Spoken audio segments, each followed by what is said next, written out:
Hey guys, welcome to part 2 of problem set for the mole. I'm Austin from Cougar Chem Tutoring. I'll be running through numbers 4 through 7 here with you. All right, number 4. Suppose pairs of balloons are filled with 10 grams of the following pairs of gases. Which balloon in each pair has the greater number of molecules or atoms, depending on the substance? Okay, so the first thing to know is what is the molar mass of each of these? Okay, we learned how to do that, how to calculate molar masses from this problem here. Okay, just take the individual molar masses or atomic masses of each one, multiply it by however many there are per molecule, and then add them all together, and that gets you a molar mass. Okay, so if we were to do this here, okay, for carbon monoxide, we get 12.011 grams coming from carbon, okay, plus the 15.999 grams per mole coming from oxygen. If you do that correctly, you get about 28 grams per mole. Okay, that would be about the molar mass of carbon monoxide. Okay, if you do the exact same thing for carbon or nitrogen monoxide, okay, you should get about 30 point, we'll just leave it at 30 grams per mole. So what that means is nitrogen monoxide is slightly heavier, right? Nitrogen monoxide, it's slightly heavier than carbon monoxide. So if I have the same mass of each one, okay, technically, then one with the least amount of molecules is going to be with the one with the lowest number of moles, right? The lowest number of moles means the less molecules there are, right? The less we have to multiply by Avogadro's number. Okay, so really you can just solve these by going to moles, and it's going to make it a lot simpler than using Avogadro's number along with the moles. I'll show you what I mean. So here we've got 10 grams. Let's go with carbon monoxide, okay? I know that there are 28 grams per 1 mole in carbon monoxide. Okay, if you divide 10 by 28, okay, you get about 0.36 moles. That means if I multiply this by Avogadro's number, I'd get some value. But in relation to this, would it be bigger or smaller? And it would be bigger. Why? Because if I do the same thing with carbon monoxide here, let me go ahead and erase these, then I'm dividing by a bigger number, right? I put 30 down here. This would be NO. And that would come out as a smaller number. In fact, it comes out as 0.33. Okay, and that's lower than 0.36, right? So that means that the substance with the lower molar mass is going to be key to solving the rest of these. That the substance with the lower molar mass is going to have the greatest number of molecules, given that they both have the same mass, right? If I have one egg, and it weighs, let's say I have 12 eggs. Sorry, let's say I have 12 eggs, and they're each 1 gram. Okay, 1 gram each. Okay, but let's say I have a 12 gram, or let's say a 2 gram ball. Sure, 2 gram ball. If I said that there was 12 grams of both of these, okay, that means what? That means there was 12 eggs, okay, or there was 6 balls, right? Now, because the ball weighs more, it's going to have less to make up this mass, right? So that's how you want to think about these. The stuff that weighs lighter is going to have the more molecules, given that they have the same mass. So if you look on the periodic table, neon has a much lower molar mass than krypton. It has 20 grams per mole, and krypton is about 84. Okay, so that means neon is going to have the greater number of molecules in this amount of mass, same amount of mass. And then same here. If we go to nitrogen and oxygen, here we get about 28. Here we get about 32. Okay, it's going to be nitrogen. Okay, so that's how we're going to solve these problems. Just look at the lighter one, and then see, and given that they have the same mass, and realize that that's going to be the substance with the greater number of molecules in the same mass. Okay, part B is slightly different. We're adding another component. We're actually adding ions to this. If you don't know, ions are just simply charged particles. Okay, NaCl, when it's written like this, is actually written as Na plus Cl minus. That's really what's going on here. This is actually what we call an ionic bond. The way we know is because we have a metal binding with a non-metal, and the metal will always be positively charged. Okay, so what that means is now we have to account for the fact that this is an ion and this is an ion. That's an ion and that's an ion. This is an ion, and there are 2 more ions here. So there are 3 ions here, 2 ions here, and 2 ions here. So we can't just go based off of moles. Now we have another factor to consider, and we have to just look more at than just the weights. Okay, so if we look at the molecular weight, which we still have to do, we'd get about 58 for sodium chloride, and then about 75 grams per mole for calcium chloride. Okay, these are estimates. You'll obviously get a lot more specific numbers. But let's say, we have equal masses again. It doesn't tell us, so I'm going to assume, let's just go with 1 gram. We have 1 gram of each one. We would obviously have more moles of sodium chloride, okay, just as a substance, just as a salt in and of itself. But notice that these both have the same amount of ions, right? They're both 2 ions. So no matter what I multiply these by, it's the lighter isotope is still going to have more molecules. And so in this case, I'm not even going to do the steps because they have the same ions, right? If I did the math out like this, 1 mole of NaCl has 2 moles of ions. Okay, this would be the same math for KCl, except I would just be changing what? Changing this bottom number here to 75. And obviously that would come out to a smaller number. So I'm just going to keep it simple and go with NaCl instead of having to do that math, okay? All right, now we've got two substances that have different numbers of ions. So this got 2, right? We got K plus and F minus. Then we got Ca2 plus and two Cl minuses, okay? So that's 3 ions. So now we got to find the molar mass and then multiply them by the moles of ions in order to compare them to see which one has the greater number of ions, okay? So let me erase this. And if I take, let's say, 1 gram again, we'll do calcium chloride first. We got 1 mole of calcium chloride. Okay, if you do the math right, to get the molar mass, you get about 111 grams. Okay, now in 1 mole of calcium chloride, I have 3 ions. Okay, so I'd be dividing 3 divided by 111. Okay, if you do that, you get about 0.027.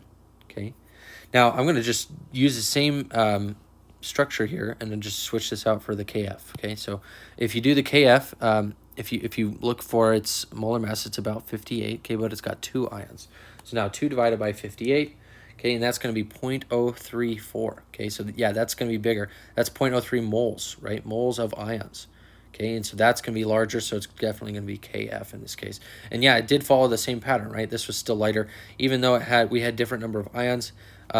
This one had actually more ions, right? But it still ended up being that the one that was lighter had more ions. Okay, last one, aluminum chloride or calcium oxide. So here I've got 4, right? I've got aluminum and then 3 chlorides, and then only here I've got just 2. Okay, so I'm going to do the math. I'm going to say 1 gram. I've got 1 gram of aluminum chloride. Okay, if you do the molar mass correctly, you should get about 133, okay, moles of aluminum chloride times, for every 1 mole of aluminum chloride I've got 4 ions. 4 ions, okay? So 4 divided by 133 gets me about 0.03. Okay, I'm going to leave it there, 0.03 moles of ions. Okay, now I'm going to switch these out for the numbers on calcium chloride or calcium oxide. Okay, so now if you do the math right, you should get about 56 down here and then 2. Okay, and then 2 divided by 56 is 0.036 moles of ions. All right, so that means that calcium oxide is going to have more. It's going to have more ions. Okay, so that's how you want to go about solving these problems. Make sure that that given equal masses, unless they're talking about ions, the one that's lighter is always going to have more molecules. If there are ions involved, you don't necessarily know, but it's safe to do the math this way. Okay. All right, number 5, a US $1 coin is composed primarily of copper, zinc, manganese, and nickel. How many atoms of nickel are in a dollar coin that weighs that many grams? Okay, this is actually pretty straightforward as long as you can use Avogadro's number correctly. All you have to do is multiply the percent composition of that metal by the total mass, and that'll give you the mass of nickel in the coin. So we would say, okay, 0.02, okay, times 8.100 grams. That would equal, if you do the math right, about 0.02 times 0.162. Okay, 0.162 grams of nickel.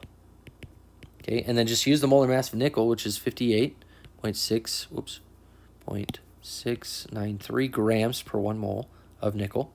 Okay, they're asking how many atoms, so I have to go from moles to atoms, and I do that using Avogadro's number. 1 mole of nickel is equal to 6.022 times 10 to the 23 nickel atoms. Okay, and then my units cancel here, here, and there. And then just multiply. So then here I should get, if you do the math right, you should get about 1.66 times 10 to the 21st, and that would be nickel atoms. Okay. Again, remember I have switched up these values so that they're different, and we're using a different problem relatively. So this is not going to be the answer that you'll find on your problem set, but this is the math and the thinking that you should use to solve the same problem. All right, number 6, the white diamond in a certain wedding ring is 0.75 carats, okay? And they give us the conversion of carats to milligrams. If the density of white diamond is 3.5 grams per centimeters cubed, how many carbon atoms are in this ring, and how many moles of carbon is this? Okay, so another dimensional analysis problem. Identify the measured unit that they want you to use. Okay, so here's my measured value. Now I know that 1 carat is equal to, I'm going to change this to 0.2 grams, 0.200 grams, okay? 0.200 grams. It'll just make it easier because I know I'm going to have to use grams. And here, 3.5 grams is equal to 1 centimeter cubed. Okay, those are the conversions I need. I'm going to start with my measured value here. I know it's my measured value because they're asking some value about some other unit within that value. That's another value. Technically, I could say 1.75 carats per ring. Okay, but it's just going to be redundant because it's not helping me solve anything additionally. It will actually, that conversion, this little conversion will actually become significant in the next problem. But right now it's acting as my measured value that I need to use to begin the problem. Okay, so 0.75 carats. I know that in 1 carat, okay, there are 0.2 grams. Okay, so if I were to stop here, I would have grams of what? Of carbon, grams of carbon within this ring, or within this diamond. And so what I can do then is say, okay, I know that there are 12.011 grams of carbon for every mole of carbon.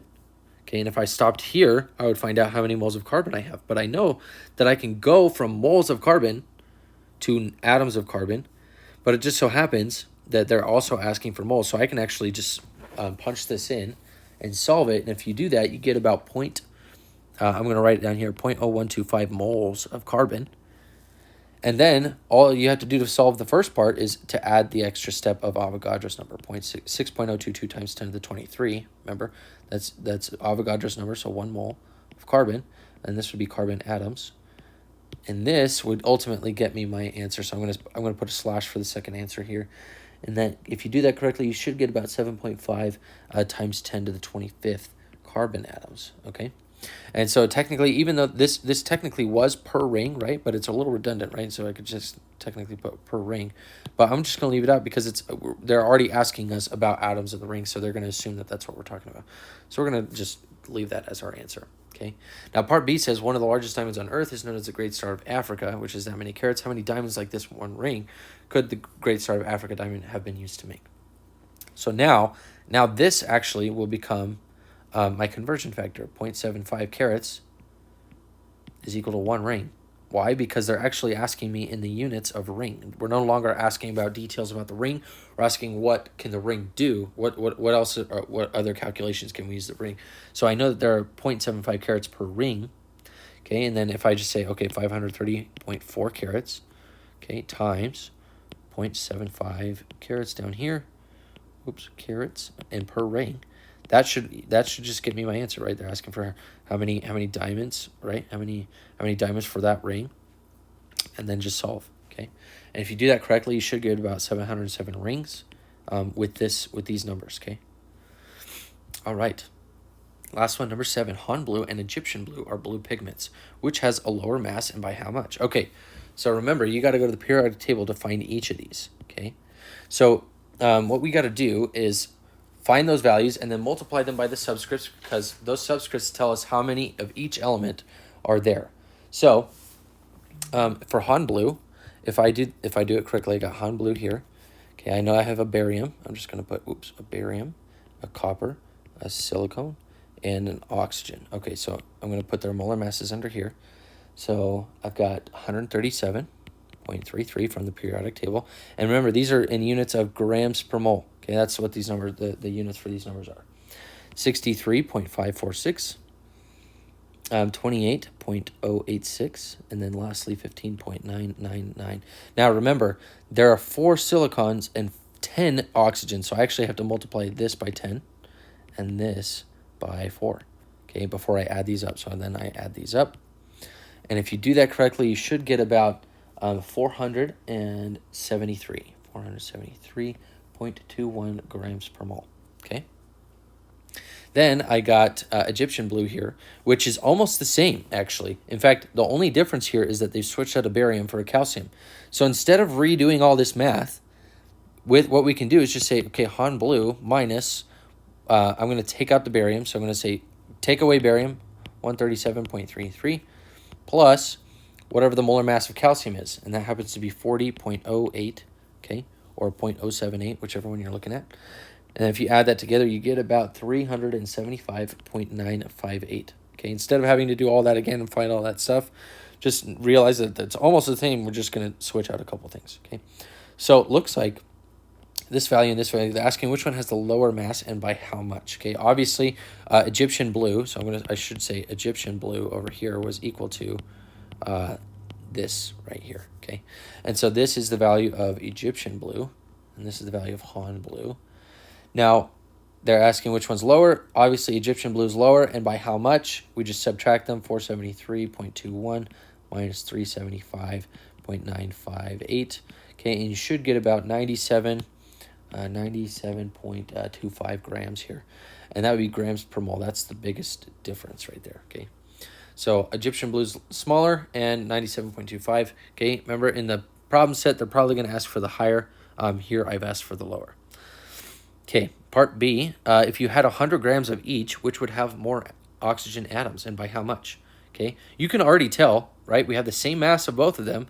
The Egyptian blue, because it's smaller, okay, it's smaller, it's probably going to have more atoms. And this at this point, we're probably just going to ask, okay, by how much? We know it's going to be more, but we don't know by how much. So we're just saying 100 grams of Han blue, and then 100 grams of Egyptian blue, and then do each individual analysis. So here we'd have to use the molar mass here, 473.21 grams per 1 mole of Han blue.